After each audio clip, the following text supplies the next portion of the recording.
The man assumed a shooting stance, but there was no basketball in his hands. Everyone was confused, wondering what he was doing. The next second, Akashi passed the ball to Shintaro, and immediately, he used an incredible move. It was a full-court three-point shot. Everyone on the court couldn't believe their eyes, because what he had done was something very few people could pull off. It seemed impossible. It all started when a famous streetball team from around the world visited this country for an exhibition match against an invited team. As soon as the streetball team received the ball at the start of the game, they immediately drove toward the basket. But in the next second, the invited team intercepted the ball, taking advantage to score a layup. The streetball team didn't care about that point. However, as the game continued, the streetball team made one mistake after another, allowing the invited team to dominate the game. With perfect coordination, the invited team successfully took a 4-point lead. Despite trailing, the streetball team didn't seem to care. They just wore disappointed expressions because they looked down on the invited team. Now, they were ready to show their real skills. Their dribbling speed was incredibly fast, and within a few seconds, the basketball was no longer in their hands. They quickly passed it to a teammate, who easily scored a 2-pointer. The streetball team played with the invited team as if they were toys.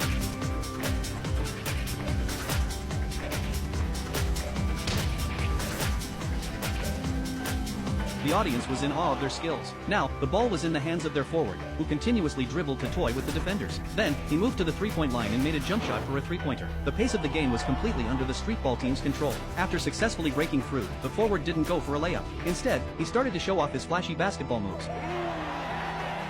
The spectators could clearly see that they were looking down on the opponents. This was no longer an exhibition match, it had turned into an insult. Daiki, Kais, Atsushi, Shintaro, and Akashi all watched as their friends were humiliated. They were furious, but the gap in strength was just too large. The invited team had no ability to fight back. At the end of the game, the score was 86-6. This gap left everyone in despair. At that point, the host asked the streetball team if they had anything to say. What no one knew was that they began insulting the country's basketball and the basketball world itself. They claimed there wasn't a single person here who knew how to play basketball, and they stated that they would never play against these people again. Finally, they spat on the hands of their opponents. That's when Ito walked over. He announced that 1 week later, they would have a rematch. If they lost, he would perform seppuku on the spot, but if they won, the streetball team would have to apologize to them. Junior immediately agreed, saying that only the Miracle Generation could beat the streetball team. So, they formed a team called the Dream Team. They were going to show the streetball team what sci-fi basketball really meant. As the game started, the Dream Team quickly took possession of the ball. Akashi dribbled swiftly, looking for a breakthrough, but was surrounded by 3 defenders. Akashi backed the ball up and passed it high into the air. Daiki instantly jumped up, performed a flashy move, and dunked the ball into the basket. The streetball team realized that this opponent wasn't ordinary, and they started to take the game seriously.